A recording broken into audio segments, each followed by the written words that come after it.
तुम पागल हो गए हो क्या, आखिर तुम कर क्या रहे हो। ये बात डोनाल्ड ट्रंप ने बेंजामिन नेतन्याहू को फोन करके कहा, गुस्से में। क्यों गुस्साए हुए ट्रंप?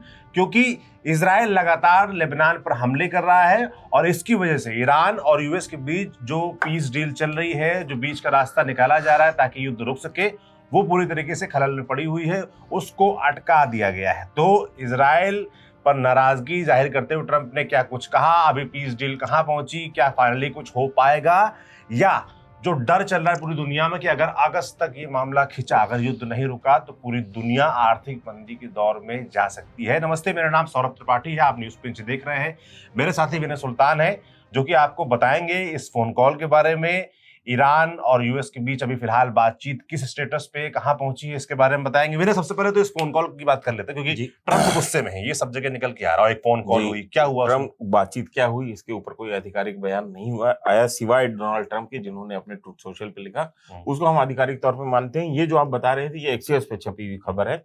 एक्सियोस को हम लोग सामान्य तौर पर बहुत विश्वसनीय सूत्र नहीं मानते हैं कि बहुत विश्वसनीय खबरें वो करता है। उसका ट्रैक रिकॉर्ड इस किस्म का है कि उन्होंने कई बार जो है प्रोपेगेंडा खबर की, कई बार पे मिस इन्फॉर्मेशन कैंपेन भी जो है एक्सियोस पे हमको चलती हुई दिखाई दी। तो ट्रंप ने नेतन्याहू को पागल नहीं कहा, आप कह रहे हैं? मतलब इसके ऊपर कंफर्म नहीं है। और जो एक्सियोस ने एक्चुअल में छापा है, मैं आपके सामने वो पढ़ के सुना देता हूँ, उसमें बीप लगाने पड़ेंगे हमको कई जगहों पे। तो यू आर क्रेजी, ये कहा है उन्होंने। और you have been in prison, you would be in prison if it wasn't for me, I am saving your ass. ये कहा है। Everybody hates you now. Everybody hates Israel because of it. तो ये लिखा है एक्सियस ने। हाँ, अब ट्रंप ने जो ट्रू सोशल पे लिखा है वो क्या है? हाँ, और ट्रंप ने जो ट्रू सोशल पे लिखा है, उन्होंने जो जानकारी दी है उसके हिसाब से, वो भी जानकारी थोड़ी सी, जो ट्रंप के क्लेम है वो भी थोड़े हास्यास्पद किस्म के ही हैं। भरोसा किस पे करें भैया? क्योंकि आप पे भरोसा करेंगे। सुल्तान जी, आप बताइए सही बात क्या है, क्या हुआ है? नहीं, ट्रंप ने जो क्लेम किए हैं उसमें आधी बात जो है, आधी हकीकत आधा फसाना जैसा अक्सर होता है। क्योंकि उन्होंने कहा कि उनकी बीबी नेतन्याहू से बात हुई और बहुत प्रोडक्टिव फोन कॉल था। उसके बाद में no troops is going to Beirut, मतलब उन्होंने कहा कि कोई भी सैनिक जो है बैरूत नहीं जा रहा है, और अगर कोई जा भी रहा है तो वो लोग अपने रास्ते से वापस मुड़ चुके हैं। उन्होंने ये जानकारी दी। उसके बाद उन्होंने ये भी कहा कि हाईली प्लेस्ड जो रिप्रेजेंटेटिव हैं हिजबुल्लाह के, उनसे मेरी बातचीत हुई है। और यहाँ पे ये जो सारा का सारा मामला जो है वो संदेहास्पद हो जाता है। और उन्होंने ये, डोनाल्ड ट्रंप ने ये कहा कि हिजबुल्लाह ने मेरे को गारंटी दी है कि वो अब शूटिंग नहीं करेंगे। जबकि आप ये समझिए कि जैसा तंत्र है वहां पे, ईरान अगर किसी भी नेगोशिएशन को अमेरिका के साथ में डील कर रहा है तो हिजबुल्लाह किसी भी हालत में अमेरिका के साथ में कोई भी पैरेलल नेगोशिएशन नहीं चलाएगा। क्योंकि हिजबुल्लाह अपने आप को ये मानता है कि जो ईरान के सुप्रीम कमांडर हैं या सुप्रीम लीडर हैं, वही उनके सुप्रीम लीडर हैं। वो एक शिया मिलिशिया फोर्स है जो कि साउथ लेबनान में टिकी हुई है, और वहां से हिजबुल्लाह जो है डायरेक्टली इनडायरेक्टली उसको बनाया ही ईरान की तरफ से गया था, और ईरान ही उसको चलाता रहा है शुरुआत से ही। तो ये ऐसे बात चल किससे रही है? नेतन्याहू से चल रही है, नेतन्याहू से चल रही है, हिजबुल्लाह से चल रही है, हो क्या रहा है? चलिए इसको, मतलब ये सारी बात कर दिया भाई साहब आपने भी, चेन ऑफ इवेंट फिर समझाइए। चलो चेन ऑफ इवेंट समझते हैं। 1 जून को हुआ ये कि यूएस सेंटकॉम की तरफ से ये जानकारी दी गई कि ईरान की तरफ से उनका एक MQ-1 ड्रोन जो है उसको मार गिराया गया था, और ये ड्रोन जो है वो इंटरनेशनल वाटर्स के ऊपर उड़ रहा था। तो ईरान का जो स्ट्राइक है वो पूरी तरीके से इलीगल है। जिसके जवाब में यूएस फाइटर्स जो है, यूर फाइटर जेट, मतलब उन्होंने ड्रोन का जवाब ड्रोन के हमले से नहीं किया था, एंटी ड्रोन से। उन्होंने यूएस फाइटर एयरक्राफ्ट जो है उन्होंने परवाज भरी, उड़े, और उन्होंने ग्राउंड कंट्रोल जो सिस्टम है वहां पे, ग्राउंड कंट्रोल स्टेशन ड्रोन्स का, उसको खत्म किया, और 2 ड्रोन जो है, वन वे ड्रोन जो है वो खत्म किए। ये यूएस सेंटकॉम की तरफ से ये जानकारी दी कि हमने ऐसी ऐसी कार्रवाई ईरान पे की, क्योंकि उन्होंने हमारा MQ-1 ड्रोन जो है वो मार गिराया था। उसके जवाब में ईरान ने फिर इसके जवाब में क्या किया? ईरान ने कहा कि यूएसए ने जो है पूरी तरीके से सीज फायर का वायलेशन किया है, और उन्होंने पहले एक मिसाइल जो है कुवैत में अमेरिकन एयरबेस की तरफ दागी। और एक मिसाइल का दागने का मतलब है वो समझी सी बात है कि वो इंटरसेप्ट होने वाली है, इंटरसेप्ट हो जाती है एक तरीके से, मतलब चेतावनी किस्म से आप ये समझिए कि, या मतलब इस तरीके से दिखाने के लिए कि हमने आपको अटैक किया। इस किस्म का अटैक वो था, ईरान की तरफ से कुवैत के ऊपर किया गया। लेकिन ईरान उसके बाद में लगातार, इस बीच में हम ये लगातार देख रहे थे, हमने अपने दर्शकों को भी बताया कि साउथ लेबनान में इजराइल की कार्रवाई लगातार जारी है। और उसके बाद में हुआ ये कि इजरायली PM ने बेरूत का जो दक्षिणी सबर्ब है जिसको दहिये कहते हैं, और वो हिजबुल्लाह का बड़ा गढ़ है, और वहां पे लगभग 90% डिस्ट्रक्शन जो है उस सबर्ब का कर चुका है। जितनी भी सिविलियन इमारतें हैं या दूसरी इमारतें, 90% वो शहर तबाह हो चुका है, 10% ही बचा है। और इजरायली पीएम बीबी नेतन्याहू ने आईडीएफ को ऑर्डर दिया कि वो साउथ बेरूत में फिर से हमला शुरू कर दें, और इसके बाद से जो है सारी की सारा मामला बिगड़ना शुरू हो गया। और उन्होंने इवैक्यूएशन नोटिस जारी कर दिया दहिये के लिए कि वहां पे साउथ लेबनान में, साउथ बेरूत में जितने भी सिविलियन है वो निकल के चले जाएं, और वहां से हजारों लोग निकल के जाना भी शुरू हो गए। उस बीच में लेबनानीज आर्मी ने क्या किया कि दहिये का पूरा इलाका जो है उसको कॉर्डन कर लिया, और जो सिविलियन निकल रहे थे उनको मदद करनी शुरू की कि आप यहाँ से इवैक्यूएट हो जाए, और यहाँ से मामला जो है वो थोड़ा सा गड़बड़ होना शुरू। यहाँ से गड़बड़ माने ईरान नाराज होना शुरू हुआ। हाँ, कि ईरान लगातार कह रहा है कि भाई पीस डील और ये जो भी चल रहा है बातचीत तभी स्थिर हो पाएगी जब इजराइल हमला रोके लेबनान पे। तो रुक गया हमला नहीं। फिर उसके बाद में क्या हुआ कि मोहम्मद बागेर गलीबाफ, जो कि वहां के मजलिस के सदर हैं, वहां की संसद के प्रेसिडेंट हैं ईरान के, उनका एक ट्वीट आता है। उन्होंने कहा कि जो यूएसए ने पहली बात तो नेवल ब्लॉकेड कर रखा है, दूसरी बात लेबनान और गाजा में लगातार वॉर क्राइम्स जो हैं इजराइल की तरफ से हो रहे हैं, ये क्लियर जो है वायलेशन है सीज फायर का, और इसका ये मतलब होता है कि अब जो है हम जो कार्रवाई करेंगे वो किसी भी तरीके से गलत नहीं हो सकती है। तो इसके बाद में ये सारी बातचीत हुई। तो इसके तुरंत जवाब में जो है गलीबाफ के बयान के तुरंत जवाब में इजराइल कट्स, जो कि इजराइल के रक्षा मंत्री हैं, उनका बयान आया, और उन्होंने ये कहा कि दहिये के साथ वही होगा जो कि नॉर्थ इजराइल के साथ में होगा, क्योंकि वहां से हिजबुल्लाह का जो इलाका है, साउथ लेबनान और नॉर्थ इजराइल, अगर आप नक्शे में देखेंगे तो ऐसे जुड़े हुए हैं। तो हिजबुल्लाह जो हमले करता है वो ज्यादातर नॉर्थ इजराइल पे करता है। तो इजराइल कट्स का कहना था कि हमारा, क्योंकि नॉर्थ इजराइल में जो सेटलमेंट्स है उसके ऊपर हिजबुल्लाह लगातार निशाने बना रहा है, तो हम भी जो है इस थ्रेट को छोड़ नहीं सकते इसी तरीके से कि हमारे नॉर्दर्न सेटलमेंट्स के ऊपर हमेशा खतरा बरकरार है, तो इस वजह से हम लगातार उसके ऊपर हमला करेंगे। अगर वो हमला करना बंद कर देंगे तो हम भी हमला करना बंद कर देंगे। इस बीच में एनवाईटी की एक खबर थी जो कि स्ट्रेट ऑफ हॉर्मुज को लेके थी, वो ये थी कि यूएस ऑफिशियल्स के हवाले से एनवाईटी ने छापा है कि पिछले 3 सप्ताह में 70 के तकरीबन जो है कमर्शियल वेसल्स निकले थे। और एनवाईटी ने यह भी कहा कि यूएस बार बार ये कहने की कोशिश कर रहा है कि अब स्ट्रेट ऑफ हॉर्मुज में एक तरीके से फ्री नेविगेशन शुरू हो गया है, लेकिन ये बात सच नहीं है, क्योंकि इस युद्ध से पहले हर रोज जो है 100 के तकरीबन कमर्शियल वेसल्स वहां से निकलते थे पर डे, और 3 सप्ताह में 70 निकले, ये कोई नंबर मैच नहीं करता। तो इस बीच में क्या हुआ कि ईरान ने कहा कि जब ये इजराइल कट्स का बयान आया और उन्होंने कहा कि हम हमला जारी रखेंगे, उसके बाद में ईरान की तरफ से एक और बयान आया और उन्होंने ये कहा कि हम पूरी तरीके से हर किस्म के नेगोशिएशन जो है अमेरिका के साथ में बंद कर रहे हैं, हमारी बातचीत यहाँ से बंद है, जब तक लेबनान के अंदर सीज फायर जो है वो नहीं मान लिया जाता तब तक हम जो है आगे बातचीत नहीं करेंगे। इसके तुरंत बाद जो है ट्रंप की ऐसे खबरें आई कि ट्रंप और बीबी नेतन्याहू के बीच में बातचीत हो रही है, जिसका हवाला आप दे रहे थे। लेकिन ट्रंप ने ये बताया, जो कि हमने आपको बता दिया, कि ट्रंप ने बताया कि बीबी नेतन्याहू से हमारी बातचीत हुई, और उसके बाद में हमने ये देखा कि चैनल 11 पे जो है, जो हिब्रू मीडिया का चैनल 11 है, उसके ऊपर सबसे पहले ये खबर ब्रेक हुई कि यूएस जो है वो के इंटरवेंशन के बाद में साउथ बेरूत के ऊपर हमला जो है उसको टाल दिया गया है। बीबी नेतन्याहू ने कॉल ऑफ कर लिया पूरा का पूरा अटैक। और आज की तारीख में, आज जिस समय आप ये वीडियो देख रहे हैं, उस दिन लेबनान और इजराइल के बीच में एक सीज फायर की डील जो है उसके ऊपर बातचीत, एक शांति समझौता जो है अमेरिका में शुरू हो रहा है। ये तीसरे चौथे दौर की बैठक है, लेबनान और इजराइल के बीच में लगातार ये चल रही है। तो ये स्थिति बनी, और उसके बाद में क्या हुआ कि ये सारी चीज हो गई और ये कहा गया कि बेरूत के ऊपर हमला नहीं होगा, तमाम सारी चीजें, सब बातचीत हो रही थी, ऐसा लग रहा था कि चीजें सारी वापस पटरी पे आ रही हैं। इस बीच जो है इजराइल की तरफ से एयर स्ट्राइक होती हैं, और एयर स्ट्राइक होती है मरजायोन, सज्द में, अल-जौत में और अल-मजादल में।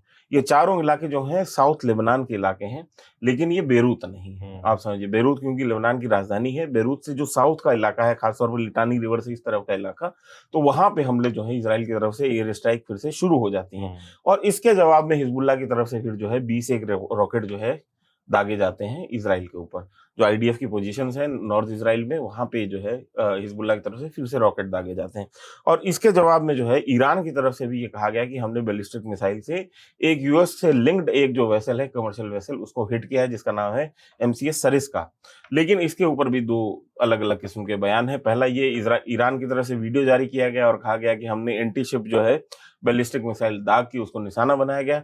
दूसरी तरफ से यूके जो मरीन ट्रेड ऑपरेशंस है उसकी तरफ से ये जानकारी दी गई कि जो हिट लगा है या जो भी नुकसान हुआ है उस वेसल को MSC सरिस्का को, वो हुआ है वाटर लाइन से जस्ट ऊपर, और वो अभी शिप जो है वो चलने की स्थिति में, वो अपनी यात्रा आगे कंटिन्यू कर सकती है। और ये सारा का सारा वाकया पेश आया ईरान, माफ कीजिए, इराक का एक पोर्ट है जिसका नाम है उम कासर पोर्ट, वहां पे ये, और इसके जवाब में जो है इराकी जो फोर्सेस हैं या इराकी सिक्योरिटी फोर्सेस हैं, उन्होंने ये कहा कि ये कोई भी जो है बैलिस्टिक हमला नहीं हुआ है इस शिप पे। इसके अंदर जो है एक कोई मैकेनिकल या टेक्निकल दिक्कत आ गई थी जिसकी वजह से थोड़ी सी आग लगी थी, जिसको हमने बुझा लिया और शिप जो है पूरी तरीके से ट्रेवल कर रहा है। तो ईरान की तरफ से ये कहा गया है कि उन्होंने हमला किया है, इराक की तरफ से या इराकी सिक्योरिटी फोर्सेस के द्वारा कहा जा रहा है कि मैकेनिकल दिक्कत है। लेकिन इसमें आप ये बात समझिए कि साउथ लेबनान के अंदर लगातार इजराइल और हिजबुल्लाह के बीच में लड़ाई जारी है, और ये लड़ाई जो है अभी तो बंद आप नहीं कह हो रहे थे बंद हो गई है। बंद होने का कहा, उसके तुरंत बाद तो इन्होंने कहा कि ठीक है, हम बेरूत में हमला नहीं करेंगे, लेकिन साउथ लेबनान में उन्होंने 4 एरियल स्ट्राइक और की। जो आप बता रहे थे पीस डील ओवर, उसका क्या हुआ? मैंने कहा हैं? आप बता रहे जिस समय ये वीडियो कर रहे आप ये समझिए, हिजबुल्लाह जो है वो लेबनान नहीं है, हैं। लेबनान अलग है। लेबनान के प्रधानमंत्री जो एरोन है, उनके बीच में बातचीत चल रही है। लेबनान का अगर आप डेमोग्राफी समझेंगे तो लेबनान में लगभग 50% जो है क्रिश्चियन और ये है क्या कहते हैं, शिया मुस्लिम है। तो वैसी स्थिति है। तो आधा लेबनान जो है वो, उसके ऊपर जो साउथ लेबनान वाला जो इलाका है, यहाँ पे हिजबुल्लाह का स्ट्रॉन्ग होल्ड है, और जो नॉर्थ लेबनान वाला जो इलाका है जो कि मेडिटेरेनियन सी में लगता है, वो इलाका दरअसल वहाँ पे क्रिश्चियन ऑक्यूपेंसी है, क्रिश्चियन वहाँ पे बड़ी तादाद में है। तो जो वहाँ के प्रधानमंत्री हैं वो खुद क्रिश्चियन है, उनकी बातचीत चल रही है दरअसल इजराइल के साथ में एक पीस डील के लिए, जबकि हिजबुल्लाह के ऊपर लगातार हमले चल रहे हैं।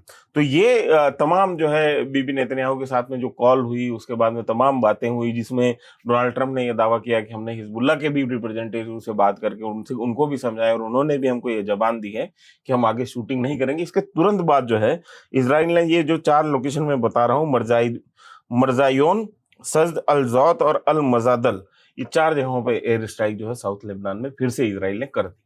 ये तमाम डोनाल्ड ट्रंप की बातचीत के बाद में, और उसके बाद में हिजबुल्लाह की तरफ से भी 20 रॉकेट मारे गए हैं इजराइल को। क्या होगा मतलब फिर ये जो बातचीत समझौता चल रहा है ईरान और यूएस के बीच में, तो फिर अटका देंगे, अटका रहेगा? तो ये अभी स्थिति फिलहाल जो है, और इसी के जवाब में जो है फिर ईरान ने 2 और बैलिस्टिक मिसाइल जो है कुवैत के ऊपर मारी, जो अमेरिकन बेसेस के ऊपर। इसको यूएस सेंटकॉम ने कहा कि हमने दोनों इंटरसेप्ट कर ली, पहले एक मारी थी, उसके बाद में 2 और, तो कुल 3 मिसाइल बैलिस्टिक मिसाइल जो है वो फायर हुई है ईरान की तरफ से यूएस जो बेसिस हैं कुवैत में वहां पे, और तीनों जो है इंटरसेप्ट कर ली गई हैं। और ये इसीलिए है, यूएस सेंटकॉम ने कहा कि हम रिस्ट्रेन कर रहे हैं ईरान के अग्रेशन के बावजूद। ईरान का ये कहना है क्योंकि सीज फायर वोलेशन हो रहा है लेबनान में, उसके विरोध में जो है हमला कर रहे हैं। तो ये स्थिति है। तो और डोनाल्ड ट्रंप दूसरी तरफ ये भी कह रहे हैं कि आप ये समझिए कि ईरान के ऊपर मिलिट्री विक्ट्री से ज्यादा बड़ी चीज है कि हम ईरान के साथ में कोई डील कर लेते हैं। ये उन्होंने एबीसी जो न्यूज है वहां पे उसको इंटरव्यू देते हुए ये बात कही है। तो अब आप ये समझिए, एक तरफ से अमेरिका जो है किसी भी तरीके से ईरान के साथ में एक डील करना चाह रहा है, एक फेस सेविंग लेना चाह रहा है। दूसरी तरफ से इजराइल को ये लग रहा है कि लेबनान में अभी तक उसका बिजनेस फिनिश नहीं हुआ है, गाजा स्ट्रिप में उसका बिजनेस फिनिश नहीं हुआ है, और इसकी वजह से अमेरिका जो इंटरवेंशन कर रहा है उसके ऊपर इजराइल में बहुत नाराजगी देखी जा रही है। इजराइल में कई सारे क्रिटिक्स जो है, ओपोजिशन वहां पे ये कह रहा है कि बीबी नेतन्याहू इस तरीके से बिहेव कर रहे हैं जैसे इजराइल अमेरिका का 51वां स्टेट बन गया है, 51वां राज्य जो है वो बन गया है इजराइल, और वो इस तरीके से बिहेव कर रहा है, सैटेलाइट स्टेट की तरह बिहेव कर रहा है। इस तरीके से बिहेव नहीं करना चाहिए, और हमको हमारी विदेश नीति और हमारे मिलिट्री ऑब्जेक्टिव्स जो है हमको पूरे करने चाहिए अमेरिका के दबाव में। कभी-कभी ये भी लगते हैं ना कि ट्रंप को नेतन्याहू चला रहे हैं, अब आप कह रहे हैं कि अमेरिका, मैं कह रहा हूं तो दोनों तरफ से इस किस्म की बात हो रही है, क्योंकि आप ये समझिए इजराइल के लिए इस पूरे के पूरे मामले में जो बिजनेस उनको ये फिनिश करना था, खासतौर पे लेबनान की तरफ से जो थ्रेट थी, क्योंकि वो लगातार 2 फ्रंट पे वॉर नहीं लड़ सकते थे। गाजा में एक उनका अलग चल रहा है हमास के साथ में, फिर लेबनान के बॉर्डर से भी उनको जो है साउथ लेबनान से लगातार थ्रेट हो रही है, उनके ऊपर रॉकेट मारे जा रहे हैं। उन्होंने पेजर वाला ऑपरेशन भी किया था इसीलिए कि जो हिजबुल्लाह की थ्रेट है उसको पूरी तरीके से जो है खत्म किया जा सके, उसको एलिमिनेट किया जा सके, लेकिन वो हो नहीं पाया।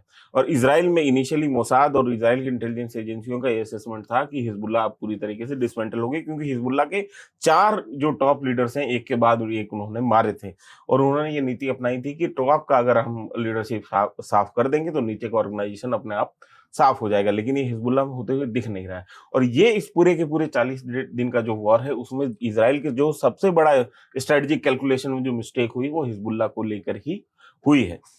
मिस्टेक तो बहुत सारी हुई हैं जिस पर हम आप लगातार चर्चा कर रहे हैं, पर आपकी अभी की बातचीत समझ में आ रही है मुझे। दर्शक भी समझ रहे होंगे कि इजराइल फिलहाल मुझे लगता है नहीं चाहता कि युद्ध खत्म हो, इजराइल का, मैं यही तो कह रहा हूँ, और इजराइल लगातार का, वो जो एक्शन ले रहा है। इजराइल के लिए साउथ लेबनान अनफिनिश्ड बिजनेस है, और इजराइल तभी वहां पे संतुष्ट हो पाएगा, ये अपने आप को सिक्योर समझ पाएगा जब साउथ लेबनान में वो अपनी जो अरे है उनके बिजनेस के पोजीशन लेके चक्कर में बैठे सबके हैं। बिजनेस की लंका लगी हुई है, उसकी चिंता कौन करेगा।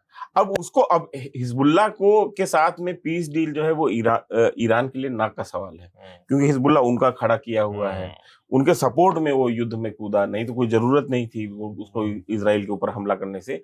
और हिजबुल्लाह या साउथ लेबनान वो मोर्चा है जो सबसे नियरेस्ट मोर्चा है इजराइल के, तो इजराइल को अगर ईरान कभी थ्रेटन करना चाहे तो उसके लिए जरूरी है कि साउथ लेबनान में हिजबुल्लाह का मौजूद रहना, नहीं तो वो थ्रेटन नहीं कर पाए। अभी चल क्या रहा है ईरान और यूएस के बीच, बताइए।